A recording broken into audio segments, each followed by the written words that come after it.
जय हिंद दोस्तों। इस वीडियो में हम पढ़ेंगे भारत, आकार और स्थिति। ये कक्षा 9 का जो चैप्टर नंबर है 1, यानी 1 बोले तो ये किसका चैप्टर है? भूगोल का चैप्टर है। इस चैप्टर को आप जैसे ही पढ़ लेंगे तो भारत के बारे में आपको काफ़ी ज़्यादा मतलब जो सामान्य जानकारी होता है वो हो जाएगा कि भारत की आकार कहाँ पर है, भारत किस गोलार्ध में है, ठीक है। इस सब ऐसी जानकारी आपको मिल जाएगी।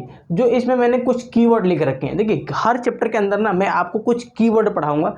कीवर्ड बोले तो शब्दावलियाँ पढ़ाऊंगा। अगर आप इन शब्दों को पढ़ लेते हैं तो आने वाले अध्यायों के अंदर आप जो है चैप्टर को अच्छी तरह से समझ सकते हैं, बल्कि आने वाले पेपरों के अंदर जो क्वेश्चन होते हैं उसको भी काफ़ी आसानी से किया जा सकता है, ठीक है। तो इन सब को पढ़ाएंगे हम धीरे धीरे। देखिए, कई बार क्या होता है कि केवल आप सोचते हैं कि कोई बंदा आए और मुझे किताब में क्या है वो पढ़ा दे, नहीं। उससे पहले, पढ़ने से पहले आपको जानना पड़ेगा इन सब जो वर्ड लिखे हैं, मतलब जो शब्द है, इसके क्या मतलब है। तो चलिए शुरू करते हैं। जो पहला वर्ड है मैंने लिख रखा है यहाँ पे, इसको मैं इंग्लिश में बोलते जाऊँगा, जो मैं पूरा नहीं लिखूँगा वर्ड, ठीक है। पहले वर्ड मैंने लिखा है अक्षांश। क्या लिखा मैंने? अक्षांश। इसको इंग्लिश में बोलते हैं लेटीट्यूड। क्या बोलते हैं? लेटीट्यूड। देखिए, अक्षांश क्या होती है, इससे पहले थोड़ा सा और पीछे चलते हैं। मेरा काम क्या है, जब भी मैं पढ़ाता हूँ मैं थोड़ा सा पीछे चला जाता हूँ। पीछे चले जाने का सेंस है कि मैं कहाँ से शुरू हुआ वहाँ से समझाने लगता हूँ। तो आप देखिए, इस सुंदर सी अपनी क्या है? पृथ्वी है। क्या है? पृथ्वी है। और आपने कभी गौर किया होगा, पृथ्वी पर एक तो बीच में रेखा खींची होती है जिसको हम बोलते हैं 0 डिग्री लाइन। कौन सी लाइन? 0 डिग्री लाइन बोलते हैं इसको। दूसरा नाम है भूमध्य रेखा। कौन सा? भूमध्य रेखा। अब भूमध्य रेखा है, यानी भू मतलब क्या होता है? जमीन। मध्य मतलब क्या होता है? बीच में। रेखा मतलब लाइन, यानी वो रेखा जो जमीन के मतलब जो पृथ्वी के बीच में हो उसको क्या बोलते हैं हम लोग? भूमध्य रेखा कहते हैं। इसको 0 डिग्री लाइन या फिर इंग्लिश में इसको बोलते हैं इक्वेटर। क्या बोलते हैं? इक्वेटर बोलते हैं। ये क्या करती है? पृथ्वी को 2 बराबर भागों में बांट देती है। अब 2 बराबर भागों का नाम क्या होता है? इसका नाम होता है उत्तरी गफ और गोलार्ध, ठीक है, गोलार्ध। और इस गोलार्ध का नाम होता है दक्षिणी गोलार्ध। क्या नाम होता है भाई? दक्षिणी गोलार्ध नाम होता है। क्या नाम होता है इसका? ऊपर वाले का उत्तरी गोलार्ध और नीचे वाले का दक्षिणी गोलार्ध। अब इसी पृथ्वी पर देखिए, पृथ्वी था ना, बीच से कौन सी रेखा? भूमध्य रेखा, ठीक है। और यहाँ पे एक बिंदु होता है और एक यहाँ पर बिंदु होता है। इसको बोलते हैं ऊपर, मतलब उत्तरी, पूरा लिख देता हूँ, उत्तरी ध्रुव।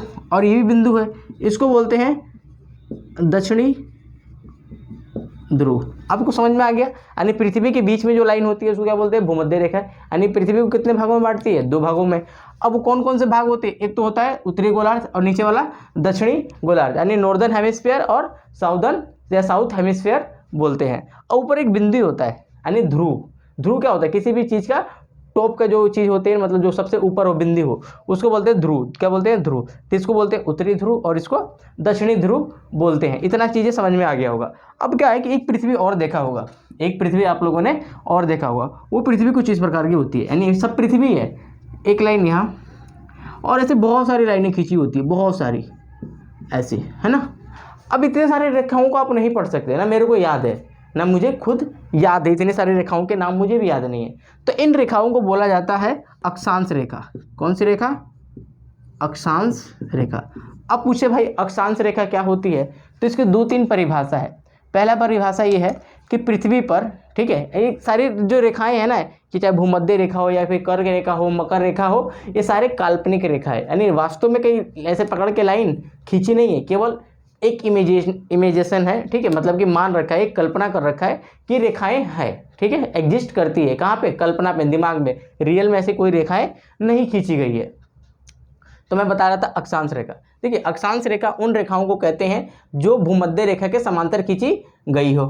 अब समझ में आ गया? यानी अक्षांश रेखाएं वे रेखाएं होती हैं जो पृथ्वी पर भूमध्य रेखा के समांतर खींची गई हुई खींची जाती है। अपने मैथ में पढ़ा होगा, समांतर रेखाएं किसे कहते हैं? समांतर रेखाएं उन्हें कहते हैं जो आपस में कभी नहीं मिलती। जो ये रेखाएं हैं ये आपस में कभी नहीं मिलेगी। पृथ्वी गोल होती है, ठीक है, वो आपस में कभी भी नहीं मिलेगी। चीज़ समझ में आ गया? दूसरा परिभाषा ये है अक्षांश रेखाओं का, पृथ्वी पर क्षैतिज रूप से खींची गई रेखाओं को क्या कहते हैं? पृथ्वी पर क्षैतिज रूप से खींची गई रेखाओं को हम लोग क्या कहते हैं? अक्षांश रेखा कहते हैं। अब देखिए, अब आपको नहीं पता होगा क्षैतिज क्या होता है। क्षैतिज और एक होता है ऊर्ध्वाधर। क्या होता है, एक होता है ऊर्ध्वाधर। ठीक है, मैं समझा देता हूँ। इसको इंग्लिश में बोलते हैं वर्टिकल, इसको बोलते हैं हॉरिजॉन्टल। हॉरिजॉन्टल लाइन और वर्टिकल लाइन। देखिए ये मेरे हाथ में एक डंडा है, ये क्या है, डंडा है। अब मैंने इसको ऐसे रखा है, कैसे रखा है, ऐसे, तो ये कैसी है, हॉरिजॉन्टल, बोले तो क्षैतिज है। तो हमारी अक्षांश रेखाएं कैसी होती है, क्षैतिज होती है, यानी हॉरिजॉन्टल होती है। समझ में आ गया। अगर मान लो इसी रेखा को मैंने ऐसे कर दिया तो कैसे हो गए, वर्टिकल हो गए। जो वर्टिकल होता है ना, ऊर्ध्वाधर, यानी ऊपर से नीचे, ऊपर से नीचे जो रेखाएं आए या नीचे से कोई ऊपर जाए तो तब भी आपको उसको क्या कहना है, ऊर्ध्वाधर कहना है। इतना बातें समझ में आ गई होगी। ठीक है, इसको मैं रफ करता हूँ।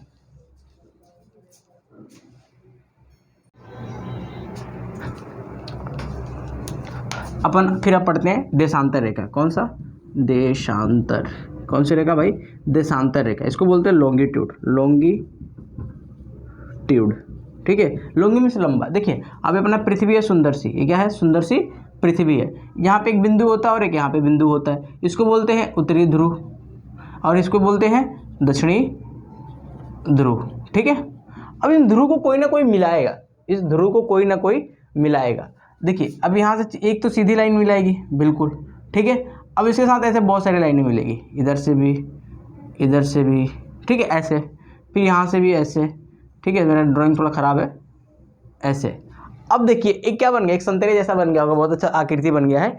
तो देखिए अब क्वेश्चन आएगा देशांतर रेखाएं किसे कहते हैं, यानी उत्तरी ध्रुव को दक्षिणी ध्रुव से मिलाने वाली रेखाओं को आपका देशांतर रेखा कहते हैं। यानी जो लॉन्गिट्यूड लाइन कौन सी होती है, जो क्या करे, उत्तरी ध्रुव को, यानी नॉर्दर्न, क्या बोलते हैं उसको, नॉर्थ पोल को साउथ पोल से मिला दे, उसको हम क्या कहते हैं, देशांतर रेखाएं कहते हैं। किसी भी देश का जो समय होता है वो देशांतर रेखाओं से तय होता है। वो आगे हम पढ़ाएंगे क्या होता है देशांतर। ठीक है, समझ में आ गया, मतलब कैसे डिसाइड होता है टाइम, आपको समझ में आया। अक्षांश रेखाएं क्या होती है, पृथ्वी पर समांतर इस प्रकार से खींची गई क्षैतिज रेखाओं को क्या बोलते हैं हम लोग, अक्षांश रेखाएं कहते हैं। अगर उत्तरी ध्रुव को दक्षिणी ध्रुव से रेखा मिला रही है तो उसको हम क्या कहते हैं, देशांतर रेखा कहते हैं। ठीक है, और जो बीच में रेखा होती है ना, इसको भी बोलते हैं 0 डिग्री लाइन।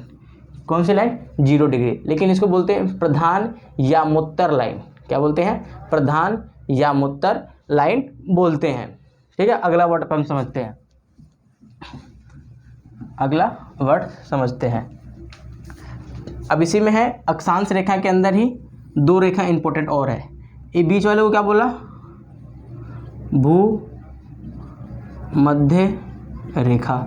ठीक है, अभी 0 डिग्री पे, कितने डिग्री पे, 0 डिग्री पे। ये टोटल 90 तक जाता है, तो 90 तक नहीं पढ़ना। अब एक ही रेखा यहाँ से गुजरती है। ठीक है, इसको बोलते हैं मकर रेखा। अब जैसे भूमध्य रेखा कितने डिग्री पे थी, 0, तो ये भी ना किसी चीज़ का मान होगा ना जी। इसका होता है 23.1/2, मतलब 23 सही 1/2 डिग्री, यानी 23.5 डिग्री। कौन सा, दक्षिण, क्या है, दक्षिण। ठीक इतने ही बराबर ऊपर लगभग यहाँ पर एक लाइन गुजरती है। ठीक है, इसका भी नाम होता है कर्क रेखा। इसका क्या नाम होता है भाई, कर्क रेखा। अब कर्क रेखा भी ना कहाँ से गुजरेगी, 23 सही 1/2, यानी 23.5 डिग्री।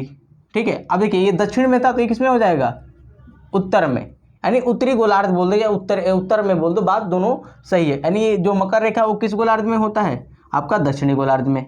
ठीक है, जो कर्क रेखा होता है वो किस गोलार्ध में होता है, आपका उत्तरी गोलार्ध में होता है। इतनी बातें समझ में आ गई। ये जो तीनों रेखाएं हैं इनको क्या बोलते हैं, समांतर रेखाएं होती है। ठीक है, समांतर रेखाएं, समांतर कह रहा हूँ, अक्षांश रेखाएं होती है। और ये भूमध्य रेखा के समांतर खींची गई होती है। देखो ये भी यहीं पे खींची गई है और इसके ऊपर ये खींची गई है। ये समझ में आ गई होगी। ठीक है, फिर आता है एक वर्ड आता है द्वीप, जिसको आप लोग आइलैंड कहते हैं। द्वीप क्या होता है, देखिए द्वीप कुछ नहीं होता। द्वीप का अर्थ होता है जमीन का वो टुकड़ा जो चारों तरफ से पानी से घिरा हो, उसको आप क्या कहते हैं, द्वीप कहते हैं। जैसे आप लोगों ने सुना होगा ना महाद्वीप, तो महाद्वीप भी क्या है, चारों तरफ से पानी से घिरा हुआ है, सिंपल। वैसे ही द्वीप है, इसको आइलैंड कहते हैं। इंग्लिश में क्या बोलते हैं, आइलैंड कहते हैं। यानी द्वीप क्या है, पानी से, वो जमीन का टुकड़ा जो पानी चारों तरफ से पानी से घिरा हो। अगला वर्ड आता है आपका खाड़ी। खाड़ी ये काफ़ी इंपॉर्टेंट है, इसको हम गल्फ बोलते हैं इंग्लिश में, या फिर बे भी कहते हैं। गल्फ बड़ा होता है, थोड़ा बे छोटा होता है। ठीक है, इसीलिए आपने सुना होगा मैक्सिकन गल्फ, है ना, और बे ऑफ बंगाल सुना होगा। अब देखिए, अब ये जो भारत है ना, ये भारत है अपना, भारत के निचला हिस्सा, और इधर ये बांग्लादेश हो गया, इधर म्यांमार हो गया, ये पानी पानी, ये पानी पानी, जिसको हम इंडियन ओशन कहते हैं, इसका नाम है बे ऑफ बंगाल, बंगाल की खाड़ी। यानी समुद्र का ये हिस्सा या पानी का वो हिस्सा जो तीन ओर से जल से, सॉरी, समुद्र का या जल का वो हिस्सा जो तीन ओर से जमीन से घिरा हो, उसको हम लोग खाड़ी कहते हैं। जैसे आप बंगाल का खाड़ी देखोगे तो देखोगे कि तीन तरफ से किससे घिरा हुआ है, जमीन से घिरा हुआ है। एक तरफ आपका क्या है, म्यांमार है, ऊपर देखोगे तो बांग्लादेश है, हालांकि अपना पार्ट था कभी, आज वो बांग्लादेश है। उसकी तरफ आप जाओगे, मतलब कि आप पश्चिम में जाओगे बंगाल की खाड़ी में, तो आपको भारत मिल जाएगा। तो खाड़ी समझ में आया, यानी जमीन का या सॉरी समुद्र का वह जगह या पानी का वह जगह जो तीन ओर से किससे घिरा हो, जमीन से घिरा हो, उसको हम लोग क्या बोलते हैं, खाड़ी कहते हैं। फिर ऐसे ही आता है प्रायद्वीप। क्या आता है, प्रायद्वीप। प्रायद्वीप भी बहुत आसान है, प्रायद्वीप भी बहुत आसान है, ठीक है। जमीन का वो टुकड़ा जो तीन ओर से पानी से घिरा हो, इसको हम क्या बोलते हैं, प्रायद्वीप बोलते हैं, ठीक है। प्रायद्वीप किसे कहते हैं, जो जमीन का वो टुकड़ा जो तीन ओर से पानी से घिरा हो, उसको हम लोग प्रायद्वीप कहते हैं। जैसे आपने भारत का जो निचला हिस्सा देखा होगा, इधर भी पानी, नीचे भी पानी, और इधर भी पानी, तो क्या बन गया, प्रायद्वीप, ठीक है। और खाड़ी क्या बन जाता है, समुद्र का या पानी का वह हिस्सा जो तीन ओर से जमीन से घिरा हो तो खाड़ी, और जमीन का वो हिस्सा जो तीन ओर से पानी से घिरा हो तो प्रायद्वीप। इतना समझ में आ गया होगा, ठीक है। अब शुरू करते हैं अपना जो मेन चैप्टर है, वो क्या है, भारत की स्थिति कहाँ है, ठीक है। तो भारत का स्थिति कैसे पता लगेगा, अच्छा मान लीजिए इस डंडे की लंबाई जो है कितनी है, आप डंडे की लंबाई कहाँ से नापोगे, यहाँ से नापोगे और यहाँ तक नापोगे, यही है ना, ठीक है। किसी बोलते हैं भाई तुम्हारा हाइट कितना है, तो भाई की जो हाइट नापी जाती है ना, वो सर, ये मान लीजिए कोई लड़का खड़ा है या कोई लड़की खड़ी है, जो भी है, अब इसकी हाइट नापनी है, मान लो कि हम मुंडी तक नापनी है और पैर से, तो आप लोग पैर से नापते हो ना, आप पैर से नापते हो, और यहाँ पे मान लो 6 फीट है, कितनी फीट है हाइट भाई की, 6 फीट है। वैसे ही ना भारत की भी हाइट है और भारत की भी चौड़ाई है। अब भारत ऐसे भी फैला हुआ है, मतलब दोनों हाथ की तरफ से, इस हाथ से लेके इस हाथ तक की लंबाई, यानी भारत जो है गुजरात से लेकर के अरुणाचल प्रदेश तक कितना दूर तक है, ठीक है, किलोमीटर में और देशांतर में, ठीक है। और यानी कि अपना जो तमिलनाडु से लेकर कश्मीर तक कितना इसकी जो ऊंचाई है, मतलब हाइट है, इसके बारे में ही पढ़ेंगे। अब इसमें देखना है आपको ध्यान से, अब थोड़ा ध्यान से देखिए इसको, थोड़ा मैप पे ध्यान दीजिए। ये क्या हो गई, पृथ्वी हो गई, क्या हो गई, पृथ्वी हो गई, ठीक है। अब पृथ्वी की वाली जो लाइन है वो क्या हो गई, भूमध्य रेखा, जिसको हम 0 डिग्री कहते हैं ना। अब बताओ, ये मान लो कि 90 मान लेते हैं, इसको हम उत्तरी ध्रुव को अपन 90 मान लेते हैं, क्या मान लेते हैं इसको, ये 90 तक जाता है, ये कहाँ तक जाता है, 90 तक जाता है। और इधर भी ये दक्षिणी ध्रुव है ना, ये भी 90 डिग्री तक जाता है, और ये भी 90 डिग्री। अब भारत जो है ना, प्यारा सा भारत, वो भारत कुछ यहाँ पर है ऐसे, ये अपना भारत है, ये आइसक्रीम जैसा बन गया, लेकिन कोई बात नहीं, ये भारत है। अब बताओ कहाँ से नापोगे, जो एक लाइन है ना लगभग यहाँ से गुजरती है, इसको हमने बोल दिया कर्क रेखा, कर्क रेखा। और कर्क रेखा कितने डिग्री पे है, 23.5 डिग्री उत्तर, ऊ बोले तो उत्तर, यहाँ पे एन भी लिख देता हूँ, नॉर्थ है ना, ये 23.5 डिग्री नॉर्थ में है, ठीक है। वो कौन सी रेखा है, कर्क रेखा। अब एक बात बताओ, जो भारत है इसकी नपाई कहाँ से होगी, अब ऐसा तो कहोगे नहीं भाई यहाँ से, तो भारत की एक लाइन यहाँ से भी गुजरती होगी, सॉरी थोड़ा सा चिपक नहीं गया, हाँ ये बन गया प्यारा भारत, है ना। अब एक यहाँ से भी गुजरती होगी, तो भारत की कहाँ तक, मतलब इसकी ऊंचाई, मतलब जो क्या बोलते हैं, इसकी जो क्षेत्रफल है, मतलब कि अक्षांशीय विस्तार कहाँ से, अब अक्षांश कहाँ शुरू होता है, 0 से, तो यहाँ से चलोगे तो मान लो 23 तो यहाँ पे मिल गया आपको, 23 यहाँ पे मिल गया, लेकिन जो ये वाली बिंदु है ना, यहाँ ये है 8.4, वो भी कैसा, नॉर्थ में, कैसा, नॉर्थ में। और ऊपर कहाँ तक जा रहा है भाई, ये 37.6 तक जा रहा है, 37.6 कहाँ तक, नॉर्थ, नॉर्थ बोले तो उत्तर तक। तो कोई पूछे जो भारत का अक्षांशीय विस्तार कितना है, तो मैंने यहाँ पे लिख रखा है, वो है आपका 8.4 से लेकर 8.4 उत्तर से लेकर 37.6 उत्तर 37 डिग्री 6 उत्तर तक आपका भारत का अक्षांशीय विस्तार है, ठीक है। यानी कहाँ से कहाँ तक फैला हुआ है, ठीक है। जैसे मान लीजिए भारत मान लीजिए, ठीक है, तो यहाँ पर ये कितना डिग्री है, 8.4, और ऊपर तक कितना है, ये 6। ठीक है, इतना समझ में आ गया होगा। और जो कर्क रेखा है ना, यानी ये वाली कर्क रेखा, ये 23.5 डिग्री आपको याद भी हो गया होगा।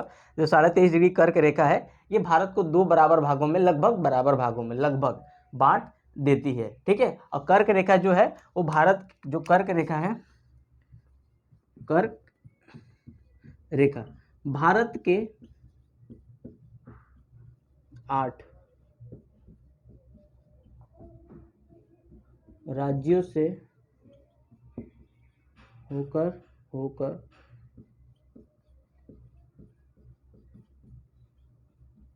गुजरती है। भारत के 8 राज्यों से होकर गुजरती है। अब कमेंट में या फिर आप लोग खुद गूगल करके याद कर लीजिएगा वो 8 स्टेट कौन कौन से है। इतना समझ में आया कि जो भारत का जो अक्षांशीय विस्तार है वो 8.4 से लेकर 37.6 तक है। ऐसा क्यों? क्योंकि जो नपाई होती है किसी चीज़ का, मान लो कि कहते हैं ना जहाज उड़ रहा है 3000 फीट पे, तो आसमान से थोड़ी नापते हैं, आसमान से कभी नहीं नापते ना, जमीन से नापते हैं। वैसे ही जो जमीन है भूमध्य रेखा से आपको नापनी है। तो कहाँ से चल रहा है? तो भूमध्य रेखा से यहाँ शुरू हो रहा है, लेकिन अपना भारत थोड़ा ऊपर से, तो कहाँ से? 8.4 से लेकर के 37.6 तक है। इतना चीज समझ में आया? ठीक है,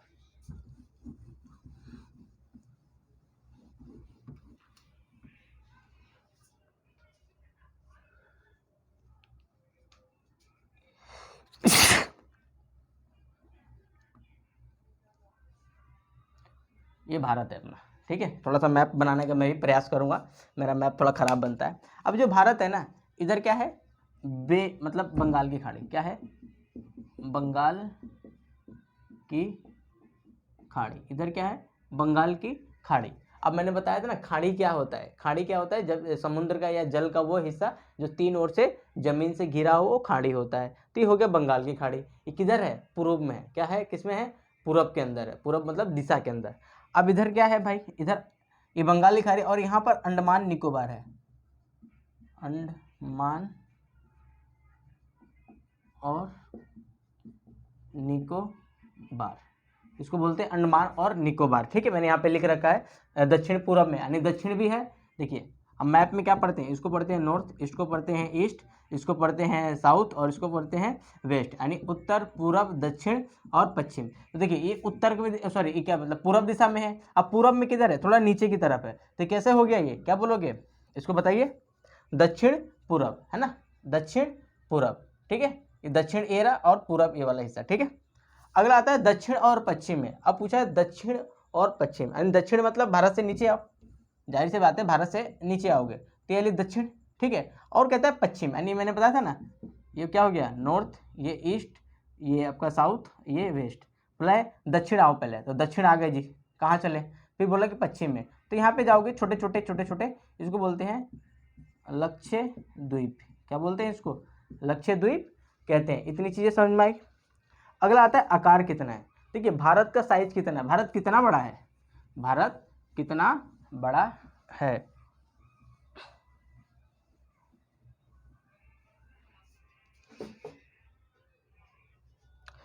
भारत जो है 32.8 लाख वर्ग किलोमीटर है। भारत जो है 32.8 लाख वर्ग किलोमीटर है। ये पूरी दुनिया में जितना भी भौगोलिक क्षेत्र है यानी जमीन है, ठीक है, उसका लगभग ये 2.4%, यानी पूरे मान लीजिए पूरा जो जमीन है, पूरी जो पृथ्वी है जिसपे जमीन, जितना इस पे जमीन है पृथ्वी के ऊपर, उसका 100% है। पूरी पृथ्वी पे कितना परसेंट जमीन है? हम मान लेते हैं 100% है। उसका भारत पे है ना, जो भारत के पास कुछ जो भौगोलिक क्षेत्र है उसका 2.4% है। कितना परसेंट? 2.4%। और टोटल पूछोगे कितना है किलोमीटर में, लाख में, तो 32.8 लाख वर्ग किलोमीटर है। ठीक है, भारत का क्षेत्रफल। अब अगला आता है कि जो भारत है ना दुनिया का 7वां बड़ा देश है। दुनिया का 7वां बड़ा देश है। कितने नंबर का? 7वें नंबर का सबसे बड़ा देश है। हाँ, एक चीज बताना भूल गया, जनसंख्या। जनसंख्या देखिए पूरी पृथ्वी पे मान लीजिए 100 लोग रहते हैं। कितने लोग? 100 लोग रहते हैं। उस 100 लोगों में से, यानी उसको हम 100% मान लेते हैं, तो भारत के अंदर लगभग लगभग 17% लोग निवास करते हैं। कितने परसेंट? 17%। तो देख रहे हो ना भारत में जो समस्या बढ़ रही है, हर चीज़ की जो किल्लत हो रही है, क्यों हो रही है? हमारे पास जो जमीन है, संसाधन है, वो केवल कितने परसेंट है? लगभग 2.4, 2.5% मान लेते हैं उसको, है ना। 1% में बढ़ा भी देता हूँ, 0.1%, तो इतना परसेंट है। लेकिन जनसंख्या कितना है अपने पास? 17%। तो देख रहे कितने का गैप है ना, लगभग 15% का, 14.5% का गैप है, सॉरी 15.5% का गैप है। इतना गैप से हम लोग काम कर रहे हैं। फिर आता है स्थलीय सीमा। अब भारत है, अपने पड़ोसी देशों से लगता है, इधर पड़ोसी देश, इधर पड़ोसी, इधर पड़ोसी, ऐसे कर करके जो भारत की जो स्थल का सीमा, स्थल मतलब जमीनी जो सीमा है, जो जमीन के साथ लगता है, वो 15,200 है। कितना है?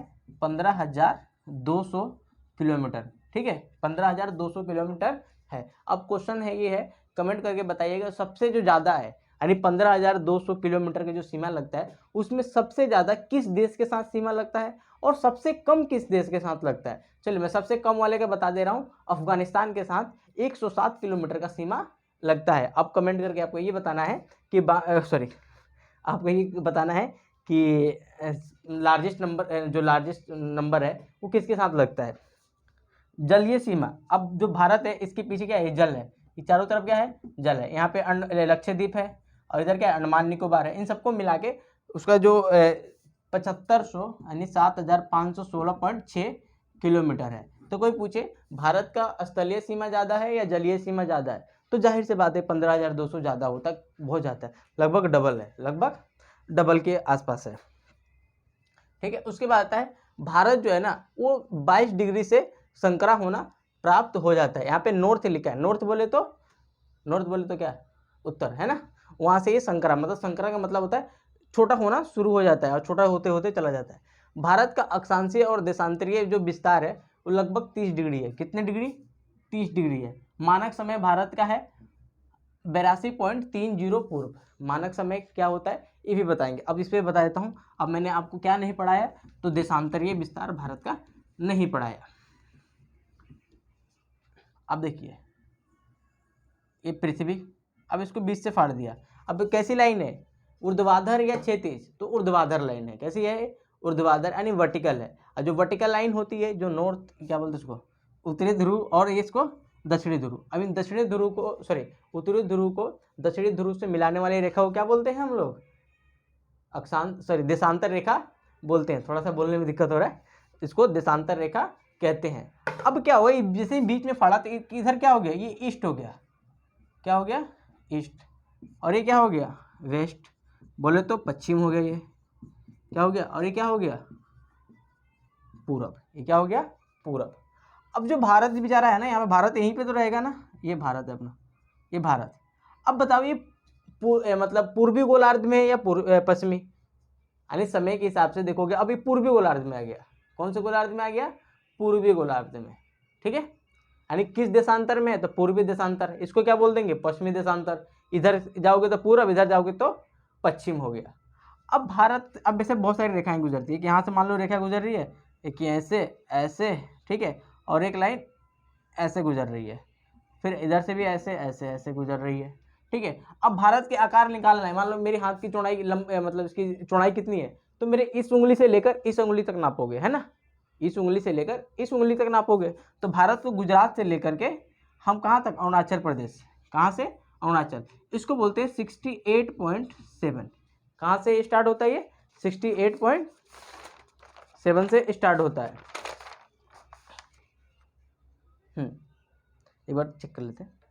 हाँ, 68.7 से लेकर ये कहाँ तक चलता है आपका? 97.25 ईस्ट, बोले तो पूरब तक इसका विस्तार है। ठीक है, कितना विस्तार है? 68.7 से लेकर 97.25 पूरब तक देशांतरीय विस्तार है। इसमें कितने का लगभग गैप है? 30 डिग्री का। और जो हमने पढ़ा था 8.4 से लेकर 37.6, ये क्या है? ये अक्षांशीय विस्तार है। अक्षांशीय विस्तार है। इनमें भी कितने का लगभग गैप है? 30 डिग्री का। और इसमें भी कितने का गैप आ रहा है? 30। तो कोई पूछे अक्षांशीय और देशांतरीय विस्तार कितना है, तो 30 डिग्री। अब आते हैं मानक समय निकालते कैसे हैं। मानक समय कैसे निकालते हैं? देखिए, हर देश का ना एक स्टैंडर्ड टाइम होना चाहिए। अगर स्टैंडर्ड टाइम नहीं होगा ना तो समय खराब हो जाएगा। अब पृथ्वी 24 घंटे घूमती रहती है और हमेशा समय बदलता रहता है। ठीक है, अगर जैसे मान लीजिए अरुणाचल प्रदेश है, तो पूरब से सूरज उगता है। किससे सूरज उगता है? पूरब से। और डूबता किधर है? पश्चिम की तरफ, यानी गुजरात की तरफ वो डूबेगा, है ना। ये सिंपल सा फंडा है। अब क्या है कि जो अब गुजरात में अरुणाचल प्रदेश में लगभग 3000 किलोमीटर का फासला है ना, 2900 कुछ किलोमीटर, 3000 किलोमीटर हम मान लेते हैं। अब सूरज को यानी पृथ्वी को उतना दूर ट्रेवल करने में लगभग 2 घंटे का समय लगता है। कितने घंटे का? लगभग 2 घंटे का। यानी जब अरुणाचल प्रदेश में सुबह का 6 बजेगा तो यहाँ पर कितने बज रहा होगा? यानी सुबह के यहाँ पे 4 बज रहे होंगे, क्योंकि गुजरात 2 घंटे पीछे रहेगा। कितने घंटे पीछे रहेगा? 2 घंटे। अगर अरुणाचल प्रदेश में सुबह के 10 बज रहे हैं तो यहाँ पे सुबह का गुजरात में 8 बजेगा। अगर गुजरात में रात के 10 बज रहे हैं तो अरुणाचल प्रदेश में रात का कितना बजेगा? यहाँ पे 10 बज रहे हैं तो उधर आप किधर क्या करोगे? प्लस करोगे, ठीक है। यहाँ पे 10 बज रहे हैं तो रात के वहाँ पे 12 बज रहे होंगे। वहाँ पे कितना बज रहा होगा? 12 बज रहा होगा, कुछ इस प्रकार से। तो ऐसे तो काफ़ी लोचा हो जाएगा। इंडिया में रह रहे हो, फ़ोन किए अरुणाचल प्रदेश वाले को, भाई टाइम कितना हो गया? वो बोलेगा भाई रात के 12 बज रहे हैं। यार हमारे यहाँ तो 10 बज रहे हैं, तो मामला बनेगा नहीं।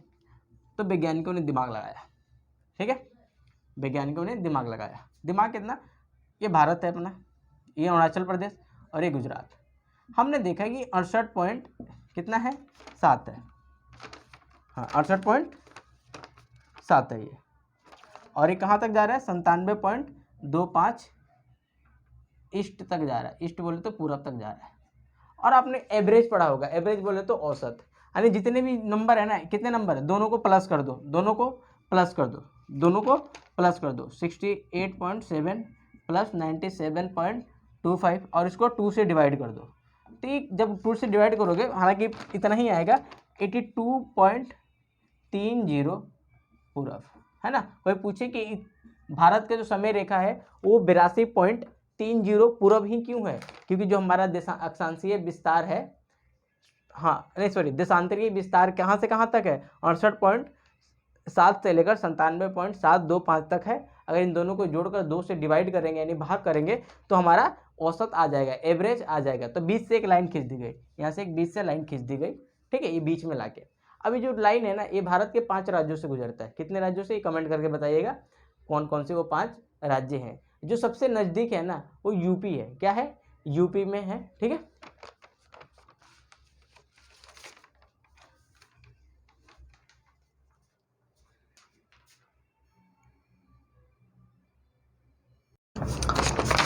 अब आते हैं जो भारत और विश्व। देखिए भारत जो है दुनिया के सबसे प्राचीन देशों में से, प्राचीन सभ्यताओं में से एक है। जैसे जितना पुराना विश्व है लगभग उतना पुराना अपना भारत है, और जितना पुराना पूरा दुनिया का समाज है लगभग उतना पुराना भारत का भी समाज है। अब भारत जो है ना वो दक्षिण भारत है कहाँ पर? कोई पूछे किस गोलार्ध में, तो भाई उत्तरी गोलार्ध में। अगर पूछे किस अक्षांश में है, सॉरी देशांतर में है, तो पूर्वी देशांतर में पड़ता है, ठीक है। भारत का जो अक्षांशीय विस्तार कहाँ से कहाँ तक है? अक्षांश, है ना। तो अक्षांशीय जो विस्तार है 8.4 से लेकर 37.6 तक है, ऐसे याद रखिएगा, है ना। जितने बार उसको रिपीट करिएगा। और ये आपको हमेशा रखना है कि उत्तर में है, जो अक्षांश है वो उत्तर में, जो देशांतर है वो पूरब में है। इस बात का हमेशा ध्यान रखिएगा। तो भारत कहाँ पर है? तो दक्षिण एशिया में। अब देखिए, अब 7 गो महाद्वीप है। कौ गो महाद्वीप है? 7 गो महाद्वीप है। अब 7 महाद्वीप में तो भारत तो सब में फैला नहीं है, तो एक देश में है। कहाँ पर है? मतलब एक देश कह रहा हूँ, मतलब एक महाद्वीप में है। कहाँ पर? तो एशिया के अंदर। कहाँ पर? एशिया। 7 महाद्वीप, 7वें में से एक जो है एशिया महाद्वीप है, जो दुनिया का सबसे बड़ा महाद्वीप है। उसमें पूछे कोई आप पूछे कहाँ रहते हो? भाई दिल्ली, इंडिया में रहता हूँ। इंडिया में कहाँ भाई? तो मैंने बोल दिया बिहार में। बिहार में कहाँ भाई? तो मैंने बोल दिया छपरा में। छपरा में कहाँ? तो मैं एक पर्टिकुलर जगह का नाम बताऊंगा। पूछेगा यहाँ पर कहाँ, ऐसे पूछने लगते हैं लोग। अच्छा यहाँ पर कहाँ? अच्छा फिर मकान नंबर उसको बताना पड़ता है। उसे अच्छा आधार कार्ड दे दो, खुद ही समझ लेगा, है ना, कहाँ पे रहता हूँ। तो जो भारत है वो कहाँ पर है? तो सबसे पहले बताओगे उत्तरी गोलार्ध में, ठीक है। अगर पूछे किस महाद्वीप में है, तो एशिया महाद्वीप में। एशिया महाद्वीप की किधर? तो दक्षिण में। तो जैसे ही दक्षिण में आया तो बोलेंगे दक्षिण एशिया में। भारत कहाँ है? दक्षिण एशिया में है। अब दक्षिण एशिया में कितने देश आते हैं? अगर इसके बारे में ज़्यादा नॉलेज चाहिए तो आप सार्क पढ़ लेना। क्या पढ़ लेना? ये होमवर्क है। ये क्या है? सार्क। इसके बारे में जैसे पढ़ोगे ये दक्षिण एशिया आ जाएगा। ये है ना, एस फॉर साउथ ही होता है, ठीक है। साउथ एशिया करके ही होता है। फिर आता है हिंद महासागर का नाम भारत के नाम पर रखा गया। दुनिया में पूरे 5 महासागर है। कितने महासागर है? 5 महासागर। 5 महासागर में जो सबसे बड़ा है प्रशांत महासागर है। और उन प्रशांत महासागर को छोड़ दीजिए, अब आते हैं हिंद महासागर। जो हिंद महासागर है उसका नाम भारत के नाम पर रखा है, यानी हिंदुस्तान के नाम पर रखा हुआ है। क्यों? इसके लोकेशन की वजह से रखा हुआ है। इससे ज़्यादा कुछ फर्क नहीं पड़ता। भारत का हालांकि महासागर नहीं है वो, लेकिन नाम होने से काफ़ी बदलाव आता है। हिंद महासागर। भारत एक प्राचीन देश है। प्राचीन देश, मैंने जैसे ही बताया कि जो भारत है, जब से दुनिया बनी तब से भारत है और रहेगा भी भारत, है ना। हम रहे या ना रहे, भारत रहना चाहिए, ठीक है। भारत एक व्यापारिक देश है। अब भारत जो है व्यापारिक देश, यानी हम प्राचीन समय से व्यापार करते थे। अब 9th में है। इससे पहले आप अगर किताब को ध्यान से पढ़ेंगे उसमें रेशम मार्ग लिखा है, रेशम मार्ग। अब रेशम मार्ग को थोड़ा सा गूगल करिएगा, यूट्यूब करिएगा, है ना। आजकल तो यूट्यूब का ज़माना है, कुछ भी करो यूट्यूब पे आ जाएगा, है ना। थोड़ा सा रेशम मार्ग के बारे में पढ़िएगा। अब देखिए क्या होता है, जब व्यापार होता है ना, तो केवल वस्तु और सेवा का व्यापार नहीं होता, उसमें हमारे विचारों का भी व्यापार होता है अच्छी खासी मात्रा में। तो यहाँ से हमारे उपनिषद के ज्ञान गए, हमारे उपनिषद के ज्ञान बाहर देशों में गए, ठीक है। रामायण चला गया। अब रामायण है इंडोनेशिया में भी मनाया जाता है, ठीक है, ऐसे बताते हैं, मुझे नहीं पता एग्जैक्ट, है ना। श्रीलंका में भी है रामायण के काफ़ी पात्र के बताते हैं, साक्ष्य मिलता है, मतलब सबूत मिलते हैं। उस क्या है आगे की बात है। फिर पंचतंत्र, आपने बहुत सारी कहानियाँ पढ़ी होगी, जंगलों की कहानियाँ, एक राजा की कहानियाँ, ये सब कहाँ होता है? पंचतंत्र में। पंचतंत्र में पंचतंत्र की रचना किसने करी थी? पंचतंत्र